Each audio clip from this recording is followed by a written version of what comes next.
நான் வாழ்க்கையை பார்க்கிறேன். யாருமே பிறக்க வேண்டும் என்று ஆசைப்பட்டு பிறக்கவில்லை, என்னை உட்பட.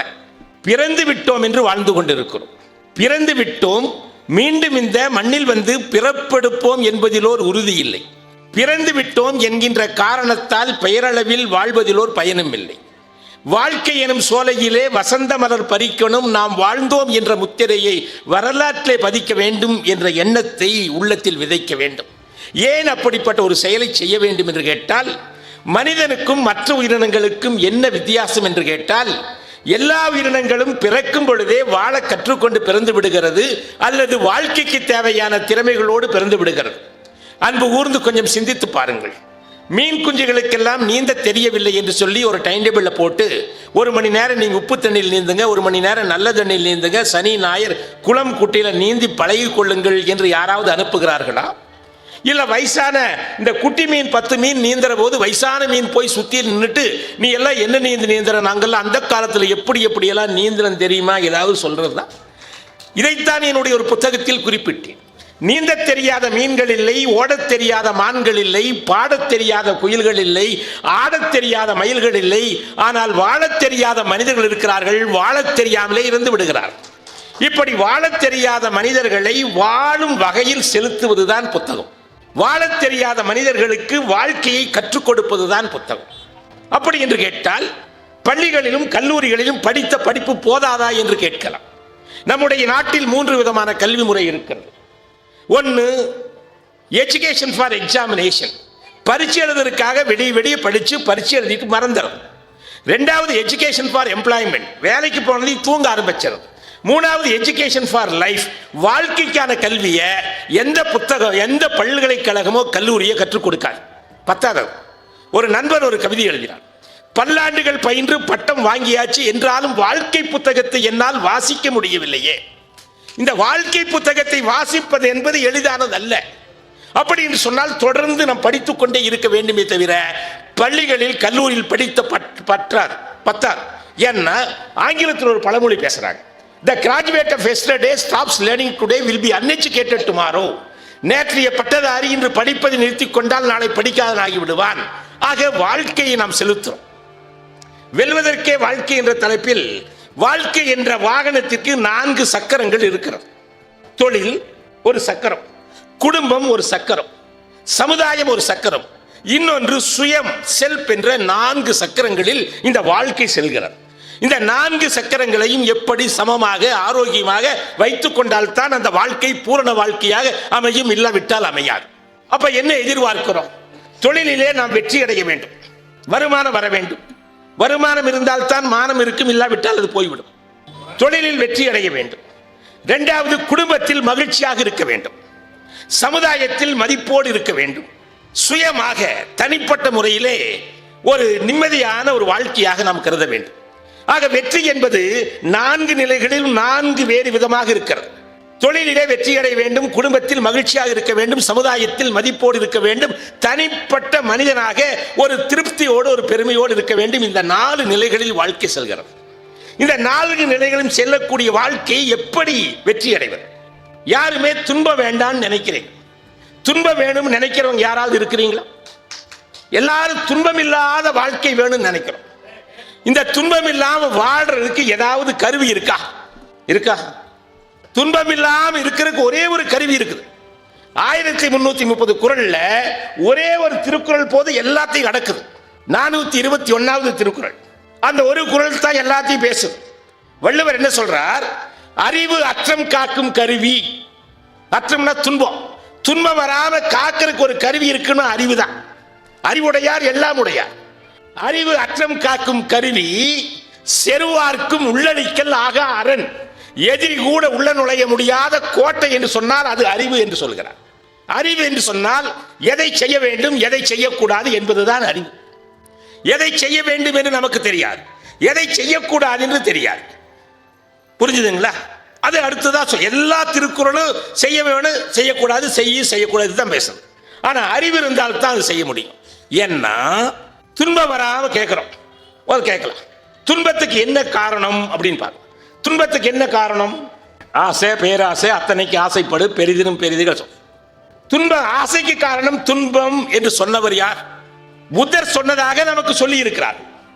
புத்தரிடம் நான் நேரடியாக கேட்கவில்லை, புத்தர் சொன்னதாக எனக்கு சொன்னார். நான் ஒரு புத்த துறவியை பார்த்தேன். 2014ஆம் ஆண்டு அவரை சந்தித்தேன். அவரை சந்தித்த போது ஒரு கேள்வி கேட்டேன், என் சார்பாக உங்கள் சார்பாக. துன்பத்திற்கு காரணம் ஆசை என்று புத்தர் சொல்லி இருக்கிறாரே, அப்படி என்றால் ஒருவனால் ஆசைப்படாமல் வாழ முடியுமா? முடியுங்களா? இன்னொருத்தர் ஒரு கவிதை எழுதின ஒரு மாணவன், மக்கள் ஆசைப்படக்கூடாது என்று ஆசைப்பட்டார் புத்தர். புத்தருடைய ஆசை என்ன? ஆசைப்படக்கூடாது என்று ஆசை. அந்த புத்தர் கேட்டேன். அப்ப என் குழந்தைங்க படிக்கிறாங்க, அவங்க படிச்சு எதிர்காலத்தில் சிறந்த மனிதர்களாக வர வேண்டும் என்று நான் ஆசைப்பட வேண்டாமா? நான் ஒரு தொழில் செய்கிற 100 பேரை வச்சு அது 1000 பேரா பெருக வேண்டும் என்று நான் ஆசைப்பட வேண்டாமா? வாடகை வீட்டில் குடியிருக்கிறேன், என்னையே உருக்கி உருக்கி சொந்தமாக ஒரு வீடு கட்ட வேண்டும் என்று நான் ஆசைப்பட வேண்டாமா? ஆசையே இல்லாவிட்டால் மனிதன் காலையில் படுக்கையில் எழுந்திருப்பானா? ஆகாசவாணியின் செய்திகள் யாருக்கோ வாசிக்கட்டும் என்று அவன் தூங்கிக் கொண்டிருப்பானே என்று கேட்டேன். உடனே அந்த புத்த துறவி புத்தரை போல மௌனமாகிவிட்டார். நான் அவர்கிட்ட கேட்டேன், சுவாமி ஏதாவது தப்பா கேட்டுங்களா? நீங்க கேட்டது சரின்னார். அப்ப எதற்காக புத்தர் அப்படி சொன்னார் என்று அதற்கு அவர் சொன்னார், புத்தர் அப்படி சொல்லவே இல்லை என்று சொல்லிவிட்டார். வேற என்னதான் புத்தர் சொன்னார் என்று கேட்டேன். அதற்கு அவர் சொன்னார், புத்தருடைய தாய்மொழி பாலி லாங்குவேஜ். நம்ம எப்படி தமிழ், தெலுங்கு, மலையாளம், கன்னடம், துளு என்று சொல்வதை போல அவருடைய தாய்மொழி பாலி லாங்குவேஜ். அவருடைய தாய்மொழியில் என்ன சொன்னார் என்று கேட்டால், மனிதன் துன்பத்துக்கு காரணம் திருப்தி இல்லாத மனசு அப்படின்னு சொல்லலாம். dissatisfaction leads to worries அப்படின்னு சொல்லியிருக்கார். அதை டிரான்ஸ்லேட் பண்ணாலு ஆசை என்று மாற்றிவிட்டார். துன்பத்துக்கு காரணம் திருப்தி இல்லாத மனசுன்னு சொல்றார். நிறைய பேருக்கு திருப்தி இருக்கார். இப்படி சொன்னது எனக்கு ஒரு கதை ஞாபகத்துக்கு வந்துருச்சு. ஒரு சம்பவம். கல்யாணமாக 25 வருஷம் ஆச்சு. எத்தனை வருஷம்? 25 வருஷம். 25 வருஷமாகி அந்த வீட்டுக்காரர் தன்னுடைய மனைவி பார்த்து சொல்றார், உன்னை கல்யாணம் பண்ணி நான் என்ன சுகத்தை கண்டேன்? உன்னை கல்யாணம் பண்ண நேரம் நான் ஒரு கழுதி கல்யாணம் பண்ணிக்கலான்னு தைரியமா சொல்லிட்டார். அவருக்கு தைரியம் இருந்தது. உடனே அந்த அம்மா திட்டில் அடிக்கல. உன்னை கல்யாணம் பண்ண நேரம் ஒரு கழுதி கல்யாணம் பண்ணிருக்கோன்னா அந்த அம்மா எப்படி ரியாக்ட் பண்ணிச்சு தெரியுமா? என்ன பண்றது, அந்த அதிர்ஷ்டம் உனக்கு கிடைக்கல, எனக்கு கிடைச்சிச்சு. உங்கள் மீது முட்களை வீசுகிறார்கள் என்று முடங்கி விடாதீர்கள். அந்த முட்களை கொண்டே உங்கள் வேலையை அமைத்துக் கொள்ளுங்கள். உங்கள் மீது கற்களை வீசுகிறார்கள் என்று கடங்கி விடாதீர்கள். அந்த கற்களை கொண்டே உங்கள் கோட்டை அமைத்துக் கொள்ளுங்கள். நிறைய பேர் விமர்சனம் பண்ணா மனசு உடைஞ்சிருவீங்க. உடையாதீங்க. விடியாத இரவுகள் இதுவரை இருந்ததில்லை. இருக்கா? விடியாத இரவுகள் இதுவரை இருந்ததில்லை. விமர்சிக்கப்படாத மனிதர்கள் இதுவரை பிறந்ததில்லை. அதை ஒரு தெளிவு வச்சுக்கணும். வாழ்க்கையில தெளிவே இல்லாமல் இருக்கக்கூடாது. இப்ப நான் இருக்கேன், என்னை பத்தி ஒரு பின்னால் இருந்து பேசுனா என்ன அர்த்தம்? சில பேர் முன்னால பேச மாட்டா, பின்னால போய் வேற மாதிரியா பேசுவோம். அதை நினைச்சு வெடி வெடி தூங்காம கிடப்பீங்க. புரிஞ்சுங்களா? எனக்கு பின்னாலே இருந்து ஒருவர் என்னை பற்றி தவறாக பேசுகிறார் என்ன அர்த்தம்? அவருக்கு முன்னாலே இருப்பதாகத்தான அர்த்தம். வாழ்க்கையில் ஒரு தெளிவு வேணும். தெளிவு குருவின் திருமேனி காண்டல் என்கிறார் திருமூல். தெளிவு. இந்த தெளிவு இல்லாம குழப்பத்தில் இருக்கக்கூடாது.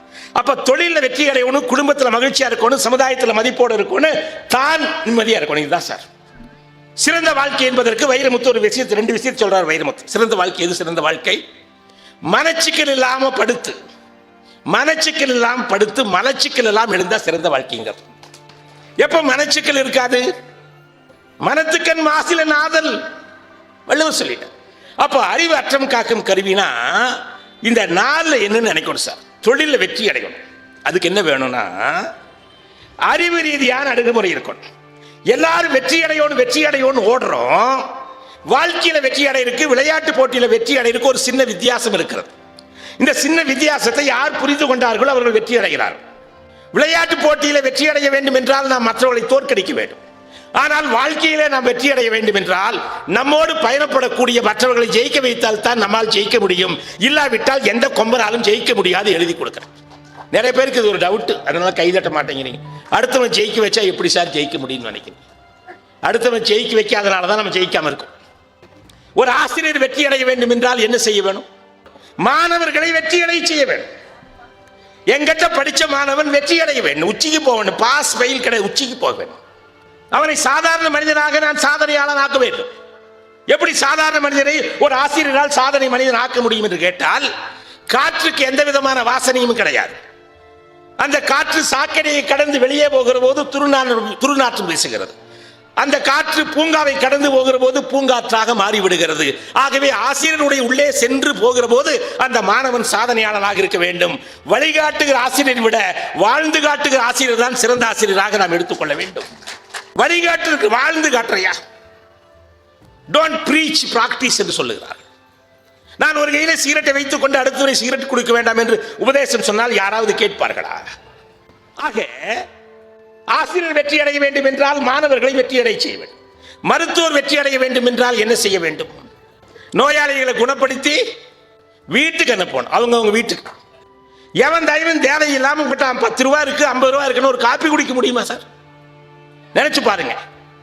டீ குடிக்கிறதுக்கு வச்சுங்க. தேயிலை தோட்டத்தில் வேலை செஞ்சவன், களை எடுத்தவன், கவாத்து எடுத்தவன், பறிச்சுவன், அரைச்சவன், சாக்கில் பிடிச்சவன், டிரான்ஸ்போர்ட் பண்ணவன், கரும்பு விளைவிச்சவன், தண்ணி கொடுத்தவன், வெட்டுவன், அரைச்சவன், சக்கையாக்குனவன், சர்க்கரை ஆக்குறவன், சாக்கில் பிடிச்சவன், கொண்டு வந்தவன், கேஸ் உற்பத்தி பண்ணுவன், கேஸ் லைட் உற்பத்தி பண்ணவன், மாறு மேய்ச்சவன், பால் கறந்தவன், தண்ணி கறந்தவன், இத்தனை பேருடைய உழைப்பை வச்சு ஒரு டம்ளர் டீ குடிச்சிட்டு உலகத்தில் எவன் தயவும் தேவையில்லைன்னு பேசினா இவன் சமுதாய மனிதனா? மனிதனாமா? புரியவே இல்லை. இதுக்கு ஒரு கவிதை எழுதுனா சார், என்னதான் சொந்த காலில் நின்னாலும், என்னதான் சொந்த கால் நின்னாலும் 4 பேரை மதிச்சு நட, என்னதான் சொந்த கால் நின்னாலும் 4 பேரை மதிச்சும் நட, என்ன சொந்த காலிலேயே சுடுகாடு போக முடியாதுன்னு எழுதியிருந்தான். நிஜம்தான் sir. Adjustment is better then argument. ஊதி இணைக்கிற நெருப்புக்கு ஊர் போட்டு சண்டை கட்டுற விஷயத்தை விட்டுருங்க சார். பரவாயில்ல சார், அது ஒரு இழிச்சு வாயில் அட்ஜஸ்ட் பண்றோம். வாழ்க்கை என்பது டோட்டலா அட்ஜஸ்ட்மெண்ட் தான். நான் 2000 அப்பளம் சாப்பிட்றது இல்லை, 2000 சாப்பிட்றது இல்லை. அப்பளத்துக்கு எனக்கு சண்டை கிடையாது. அப்பளம் சாப்பிட்டா பிரஷர் வந்துடும், அதெல்லாம் ஒன்றும் கிடையாது. நொறுங்க தின்னா நோய் நொடி வராதுன்னு சொல்லியிருக்கிறேன். நொறுங்குனா நிறையா இல்லை, கூழ் மாதிரி. சரி, ஏன் சார் அப்பளம் சாப்பிட்றது இல்லை? ஒரு நாள் ரேஸ் கோர்ஸ் எல்லாம் வாக்கிங் போயிட்டு அங்கே அண்ணன் ஒரு நாள் காப்பி குடிக்கிறதுக்கு எல்லாம் போவாங்க, நானும் கூட போகிறேன். ஒரு பேப்பர் எடுத்து படித்தேன் சார். சர்வர் கொலை, சாப்பிட வந்தவர் கைதின்னு ஹெட்டிங்ஸ் இருக்கு, தினத்தந்தியில் தொங்குது. சர்வருக்கு சாப்பிட வந்தவனுக்கு ஒரு 10 நிமிஷம் 5 நிமிஷம் ரிலேஷன்ஷிப்ல ஒரு கொலையை பண்ணிட்டான்னு உள்ள படித்தேன். என்ன பண்ணா, இது சம்பவம் நடந்தது திருநெல்வேலிக்காரங்க யாராவது இருந்தால் கோச்சு கதை. உடனே போனது நம்மால் போறாரு, சாப்பிட்றதுக்கு போறாரு. 3 மணிக்கு போனாரு. சாப்பாட்டு டோக்கன் வாங்கிட்டு போய் உட்கார்றாரு. எல்லாம் கொண்டாந்து வைக்கிறான், சாப்பிட்றதுக்கு ஆச்சு. ஐட்டம் எல்லாம் தீர்ந்து போச்சு. இருந்தாலும் அப்பளம் இல்லையான்னு கேட்கிறார். அந்த சப்ளையர் என்ன பண்றாரு, போய் இந்த கூடையில பார்க்கறாரு, கொஞ்சம் பொடி பொடியான அப்பளம் இருக்கு. அதை கொண்டாந்து இலையில வைக்கிறார். இலையில வச்சு இந்த சாப்பிட போன நம்மால் கேட்கிறாரு, ஒடிஞ்சு போன அப்பளத்தை எனக்கு பொடி பொடியா வைக்கிறீங்க, என்னை பார்த்தா கேனினா தெரியுதான்னு கேட்கிறாரு. இது திருநெல்வேலி பாஷை. உடனே சர்வர் என்ன சொல்றான், அது எப்படி எனக்கு தெரியுங்கிறான். கோபம் வந்து சண்டை போட்டு சட்டத்தை எடுத்து சொருகிட்டார். ஜெயிலிருந்து வெளியே வந்தாரே இல்லையோன்னு தெரியல. நான் முடிவு பண்ணேன், கேவலம் ஒரு அப்பளத்துக்காக ஒருத்தர் கொலை பண்ணியிருக்கான் ஐயா, இந்த அப்பளத்தை நம்மளை சாப்பிடவே கூடாது முடிவு பண்ணிட்டேன். எப்படி காந்தி என்ன திண்டுக்கல்லுக்கு பக்கம், காந்தி கிராமத்துக்கு பக்கம் விவசாயிலாம் கோமணத்தை கட்டிக்கிறார், அவர் சட்டையெல்லாம் கழட்டி வீசினார்ல, அது மாதிரி என்ன விஷயத்துக்கு பாரு, நினைச்சு பாரு. வள்ளுவர் சொன்னார், தன்னைத்தான் காக்கின் சினங்காக்க, காவாக்கால் தன்னையே கொல்லும் சினம் அப்படின்னார். நமக்கு இவ்வளவு நாளாகி பேச தெரியாது. நாக்கு இருக்கிறவங்களா சாப்பிடலாம், ஆனா வாய் இருக்கிறவங்களா பேச முடியாதுங்கிறார் வள்ளுவர். பாருங்க, 2 கண் இருக்கு, ஒரே ஒரு வேலை செய்யுது, என்ன? பார்த்தல். 2 காது இருக்கு, ஆனா ஒரே ஒரு வேலையை கேட்குது, கேட்டு. 2 நாசி இருக்கு, ஒரே ஒரு வேலையை செய்து சுவாசிக்குது. ஆனா ஒரு நாக்கு இருந்துட்டு 2 வேலை பண்ணுது. என்ன? சாப்பிடுறது, வெளியே பேசுறது, இது மட்டும் வச்சுக்கலாம், பாக்கி விட்டுறலாம். சாப்பிடுறது ஒழுங்கா இருந்தா உள்நாட்டில் பிரச்சனை இல்லை, பேசுறது கரெக்டா இருந்தா வெளிநாட்டில் பிரச்சனை இல்லை. தெரியாது சார் இது. எத்தனை உறுப்பை வள்ளுவர் காக்க சொல்ல, ஒரே உறுப்பு கால்னார். யாகாவராயினும் நாகாக்க, காவாக்கால் சோகாப்பர் சொல்லெழுக்கப்பட்டன. சிந்தித்து விட்டு பேசினால் அது பிறரை சிந்திக்க வைக்கிறது, சிந்திக்காமல் பேசினால் அது நம்மை சிக்கலில் சிக்க வைக்கிறது. பேசாத வார்த்தைகளுக்கு நாம் எஜமான், பேசிய வார்த்தைகள் நமக்கு எஜமான். அப்ப தொழில வெற்றி அடையணும்னா அறிவு வேணும் சார். அடுத்தவங்களை வெற்றி அடைய செய்வார். ஒரு வாடிக்கையாளர் வெற்றி அடைந்தால் தான் ஒரு நிறுவனம் வெற்றி அடையும், இல்லாவிட்டால் எந்த நிறுவனம் வெற்றி அடையாது. கஸ்டமர் சாட்டிஸ்பாக்சன் என்று பேசணும். இப்ப புது கான்செப்ட் என்ன? கஸ்டமர் சக்சஸ் என்று பேசுகிறார். அதற்கு வேலை செய்யணும். நம்ம நாட்டில் மட்டும்தான் வேலை செய்யறவங்களுக்கு 2 விதமான மனசு இருக்கு அப்படின்னு. சொந்த வேலைக்கு ஒரு மனசு, சோறு ஓடுற வேலைக்கு இன்னொரு மனசு. எதுக்கு சார் அப்படி? எந்த வேலையை யார் நேசிக்கிறாங்களோ அவங்க வெற்றி அடைவார் sir. If you love the job, it becomes beauty. Otherwise, it is duty, then it becomes dirty. ஆக தொழிலில் வெற்றி அடையணும்னா அடுத்தவங்க வெற்றி அடையணும். அடுத்து குடும்பத்தில் மகிழ்ச்சியா இருக்கணும். குடும்பத்தில் மகிழ்ச்சியா இருந்தா வாழ்க்கை வெற்றி சார். வெற்றி என்பது பணம் சம்பாதிப்பது அல்ல, வெற்றி என்பது மகிழ்ச்சியாக இருப்பது. சமீபத்தில் ஒரு ஆராய்ச்சி நடத்தினாங்க யுனெஸ்கோ. என்ன ஆராய்ச்சினா, காலையில் எந்திரிச்சு எல்லாரும் ஓடுறான் ஓடிட்டே இருக்கிறான். நீங்க போய் பாருங்க, ஓடிட்டே இருக்கா சார். கம்பெனில இருந்து கார்ல வந்த ஒரு 2 வீலர் காரை உள்ள பூந்து ஓடுறான். ஒரு 5-6 வருஷத்துக்கு முன்னால் நான் டிரைவர்கிட்ட சொன்னேன், அவன் எங்கதான் போறான்னு பார்க்கணும் ஐயா, உடையா என்னதான் பண்றான்னு பார்க்கலாமே, நமக்கு பேசுறதுக்கு ஒரு சப்ஜெக்ட் வேணுமில்ல. விட்டு போற பார்த்தா அவன் பின்னாலே விட்டாயா. விட்டு போனதையுமே அந்த ராமகிருஷ்ணா ஹாஸ்பிட்டல் பக்கம் ஒரு சுடுகாடு இருக்கு, உண்மையான சுடுகாடு சார். அங்க போய் நின்று தம் அடிச்சுட்டு இருக்கிறா சார். தெரியல சார். பாருங்க, சுய ஒழுக்கம் சுய கட்டுப்பாடு இல்லாத சமுதாயம் அழிந்து போய்விடும் சார். சுய ஒழுக்கம் சுய கட்டுப்பாடு இந்த மாணவர்களுக்கு இளைஞர்களுக்கும் அது இருக்குதா என்பது ஒரு கேள்விக்குறியாக இருக்கிறது. சாமி ரங்கநாத ஆனந்த ஒரு புத்தகம் எழுதியிருக்கார், ஹியூமன் எக்ஸலன்ஸ் என்று சொல்லியிருக்கிறார், மனித மேன்மை என்று. அந்த புத்தகத்தில் ஒரு கேள்வி கேட்கிறார் நம்மை பார்த்து, நீ அடிமையா சுதந்திரமான மனிதனா என்று கேள்வி கேட்கிறார். Are you an independent person or slave? நீ சுதந்திரமான மனிதனா அடிமையா என்று கேட்கிறார். சுதந்திர நாட்டில் இருப்பதால் மட்டும் நாம் சுதந்திரமான மனிதர்கள் அல்ல. யார் சுதந்திரமான மனிதன்? கண்காணிப்பே இல்லாத போது எவன் கண்ணியமாக நடந்து கொள்கிறானோ அவன் தான் சுதந்திரமான மனிதன் என்று சொல்லுகிறார். அதற்கு என்ன விளக்கம்? ஆசிரியர் இருந்தாலும் இல்லாவிட்டாலும் எவன் காப்பி அடிக்காம பரீட்சை எழுதுறான் அவன் சுதந்திரமான மனிதன் சார். மேலதிகாரிகள் இருந்தாலும் இல்லாவிட்டாலும் யார் தன்னுடைய கடமையை சிறப்பா செய்யறான் அவன் சுதந்திரமான மனிதர் சார். டிராபிக் போலீஸ் இருந்தாலும் இல்லாவிட்டாலும் ரூல்ஸ் அண்ட் ரெகுலேஷனை மதிச்சு அவன் ஓட்டான அவன் சுதந்திரமான மனிதன் சார். நேற்று வரை நான் சுதந்திரமான மனிதனாக இல்லை, இப்பொழுது முதல் நான் சுதந்திரமான மனிதனாக இருப்பேன் என்று முடிவெடுத்துக் கொண்டால் எந்த துன்பமும் நமக்கு வராது. ஸ்ரீரங்கம் கோயிலுக்கு நான் சென்றிருந்தேன் போன வருடம். அங்கே ஒரு வாசகம் எழுதி வைத்திருந்தார்கள். என்ன வாசகம்? எல்லாத்துக்குள்ள ஒரு அந்தரங்கம் இருக்குதா இல்லாம இருக்கா? அந்த வாசகம் பாருங்க. அந்த ரங்கம் அந்த ரங்கன் அறிவான். புரியுதா? அந்த ரங்கம் அந்த ரங்கன் அறிவான் எழுதியிருக்காயா. அதுக்கு கீழே இன்னொரு வரி எழுதியிருந்தா, அது என்ன புனிதப்படுத்திச்சு. கீழே என்ன எழுதுறான் தெரியுமா? போனது போகட்டும், இனி நெஞ்சம் புனிதமாகட்டும். ஆனா இதுவரைக்கும் எப்படி இருந்த குப்பையா இருந்தையா, இன்னைக்கு இந்த தெளிவு வந்துருச்சு, நான் நல்லா இருப்பேன். முந்தா நாள் ஒருத்தர்கிட்ட சொன்ன ஒரு பாரதியார் கவிதையை, ஒன்றுபட்டால் உண்டு வாழ்வு, ஒன்றுபட்டால் உண்டு வாழ்வு, நம்மில் ஒற்றுமை நீங்கி அனைவருக்கும் தாழ்வு, நன்றிது தேர்ந்திடல் வேண்டும், இந்த ஞானம் வந்த பின் வேற என்ன வேணுங்கிறார். அரசியல் நினைச்சுக்காதீங்க சார். ஒரு குடும்ப ஒற்றுமையா இருக்கணும் சார், குடும்ப மகிழ்ச்சியா இருக்கணும் சார். 2 நாளைக்கு முன்னால டிவியில் ஒரு பட்டிமன்ற பேச்சாளர் பேசுறாருமா. என்ன சொல்றாரு தெரியுமா? இந்த காலத்துல கணவன் மனைவி சேர்ந்து வாழ்ந்தாவே அது கூட்டு குடும்பமா.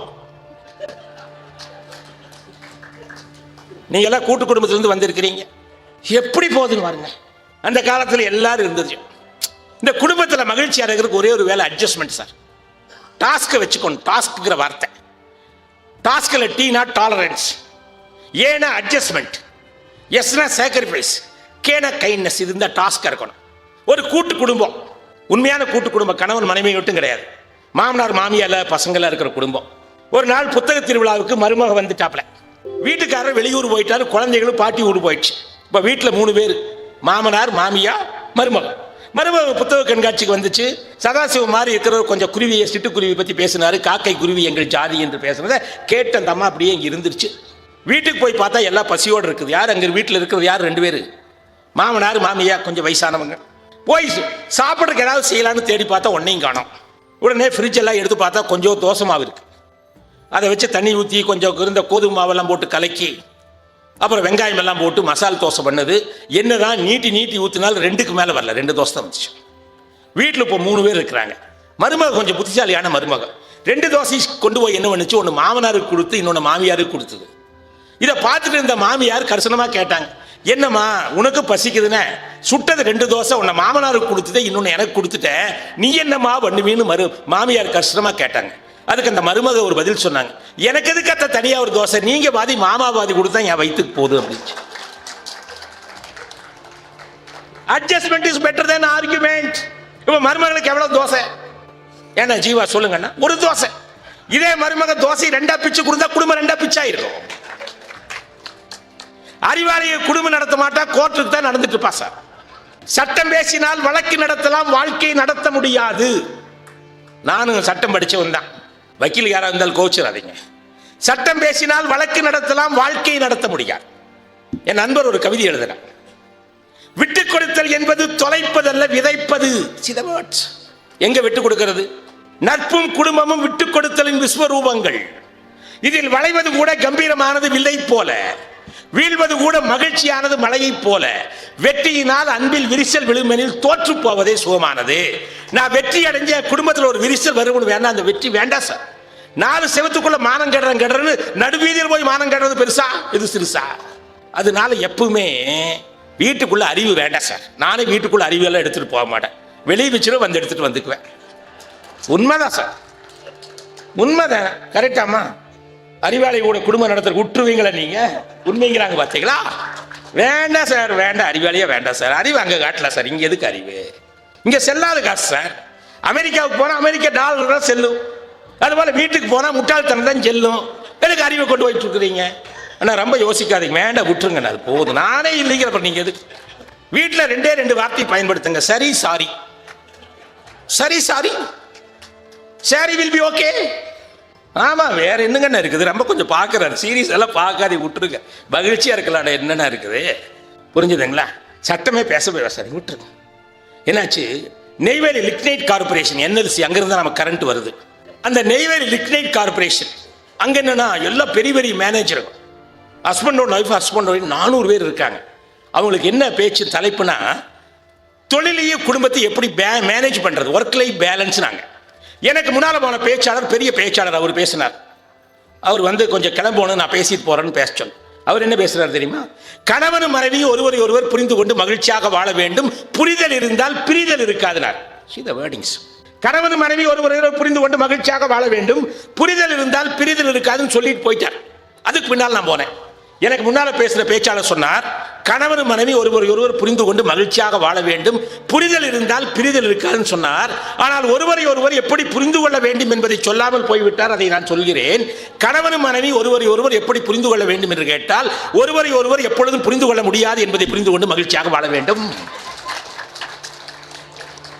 கரெக்டாமா? Understand that you can't understand. அது எதுக்கு போய் புரிஞ்சுக்கிட்டு போறீங்க? இடம் போறேன்னா வளம் போறேன்னா நம்ம மேல வராம இருந்தா போதும், 2 பேரும் போயிட்டு இருந்தா மகிழ்ச்சி சார். சொர்க்கத்தில் திருமணங்கள் சொர்க்கத்தில் நிச்சயிக்கப்படுகிறதா? அவ்வளவு தூரத்தில் விபத்து நடந்தால் எவனால தடுக்க முடியும் ஐயா? முடியுமாண்ணா? சந்தோஷமா இருக்காரு. முடியாதுங்க, பேசாம விட்டுறது நல்லது. அதனால வாழ்க்கைய புரிஞ்சுக்கிறதுன்னு என்ன இருக்கும்னா, தேவையில்லாம பிரச்சனை வரக்கூடாது. ஊதி அணைக்கிற நெருப்புக்கு ஊரை கூட்டக்கூடாது சார். உங்க மனசை மாத்தினா சரியா இருக்கு. உதாரணத்துக்கு, நான் ரோட்டில் வண்டி ஓட்டிட்டு போறேங்க, ஏற்ற மாதிரி ஒரு ஆள் ஓடி வராம மேல கோபம் வருது. திடீர்னு ஒரு எருமை வருது, கோபம் வருமா? வருமா வராதா? எனக்கு ஆள் வந்தாலும் கோபம் வராது, எருமை வந்தாலும் கோபம் வராது. ஏன் அப்படின்னா, நான் மனசுக்குள்ள நினைச்சிருக்கிறேன், சில எருமைகளும் மனித ரூபத்தில் இருக்கும் என்று நான் முடிவு பண்ணி வைத்திருக்கிறேன். என்னை மாத்திட்டா நான் நல்லா இருக்கிறேன், வேற என்ன இருக்குது? கண்ணாடி மாத்தினா கலர் மாறுது, அதுபோல உங்களுடைய அப்ரோச் மாத்திட்டா பிரச்சனை மாத்திரு சார். நம்மளை இப்படியே பிடிவாதமா இப்படிதான் இருப்பேன் இப்படிதான் இருப்பேன்னு எப்படி? இன்னிலிருந்து மாறலாம் சார். 10 பேரை சந்திச்சிங்கன்னா 10 பேர் கிட்ட ஒரு நல்ல விஷயத்தை எடுத்துக்கங்க, குறைய எடுத்துக்காதீங்க. ஏன்னா குறையே இல்லாத மனிதன் இல்லை, குறையை மட்டுமே பார்ப்பவன் மனிதனே இல்லை. ஏன் அப்படி? நெல்லுனா உமி இருக்கு, நெல்லினா விதை இருக்கு, கரும்புனா சக்கை இருக்கு, பழம்னா தோல், பலானா முள்ளு. குறையே இல்லாத படைப்பை இறைவன் அல்லது இயற்கை படைக்கவே இல்லை. எங்கிட்ட ஏதாவது ஒரு நல்ல விஷயம் இருந்தா எடுத்துங்க, கெட்ட விஷயம் இருக்கு அதை தள்ளிட்டு போயிட்டே இருங்க. ஈயா இருக்கிறமா, தேனீயா இருக்கிறமா, வீட்டியா இருக்கிறமா? தேனி நல்லதெல்லாம் எடுக்கிட்டு வீட்டி கெட்டதெல்லாம் எடுக்குது, கெட்டதுக்கு நம்ம எடுத்துட்டு போனோம். ஏன் குப்பை கூடையா இருக்கணும், பூ கூடையா இருப்போம், நம்ம இயலும்படி இருப்போம் என்ற முடிவுக்கு மாற்றிவிட்டால் தொழில் குடும்பம் மகிழ்ச்சியாக இருக்கும். அடுத்தது, சமுதாயத்தில் மதிப்போடு இருக்க வேண்டும் என்றால் நல்ல பண்புகளோடு இருக்க வேண்டும். தொழிலிலே வெற்றி அடைவதற்கு அறிவு வேணும், குடும்பத்திலே மகிழ்ச்சியாக இருக்கிறதற்கு அன்பு வேண்டும், சமுதாயத்தில் மதிப்போடு இருப்பதற்கு நல்ல பண்பு வேண்டும், தனி மனிதன் மகிழ்ச்சியாக இருப்பதற்கு அறம் வேண்டும், எத்திக்ஸ் வேணும். தன்னெஞ்சு அறிவது பொய்யற்க, பொய்த்தவின் தன்னெஞ்சே தன்னை சொல். முதல் வச்சுக்கோங்க. இதுவரைக்கும் தப்பு பண்ணுமா, போனது போகட்டும், இனி நெஞ்சம் புனிதமாகட்டும், இனியும் நான் மாத்திக்கிறேன். கடந்த காலத்தை என்னால் மாற்ற முடியாது, நாளைக்கு நடக்க போறதை என்னால் மாற்ற முடியும். தவறான வழியிலே போனேன் என்பதற்காக, வந்துவிட்டேன் என்பதற்காக போய் கொண்டிருக்க வேண்டியதில்லை, மாறிவிட வேண்டும். ஆகவே வெற்றி என்பது தானாக வருவதில்லை, அது வியர்வை துளிகளின் விளைச்சல். படுத்து கிடக்கிற சோம்பேறிக்கு பகல் கூட இரவுதான், எழுந்து நடப்பவனுக்கு திரும்பும் திசையெல்லாம் கிழக்குத்தான். தினம் தினம் உனக்குள் உத்தம் செய், மாசு இருந்தால் சுத்தம் செய். எனக்குள்ள ஒரு போராட்டம் இருக்க வேண்டும், உட்போராட்டம் நடந்துட்டே இருக்கணும். அப்போ மகிழ்ச்சியா இருக்கலாம். வாழ்க்கையினுடைய ஒட்டுமொத்த மகிழ்ச்சி அந்த ஆய்வு நடத்தினாங்கல்ல, காலையில் எங்கே ஓடுறான் எங்கே ஓடுறான்னா, பதவியை நோக்கி இல்லை, பணத்தை நோக்கி இல்லை, புகழை நோக்கி இல்லை, மகிழ்ச்சியாக வாழ்க்கையை நோக்கி ஓடுகிறான். Happiness is ultimate.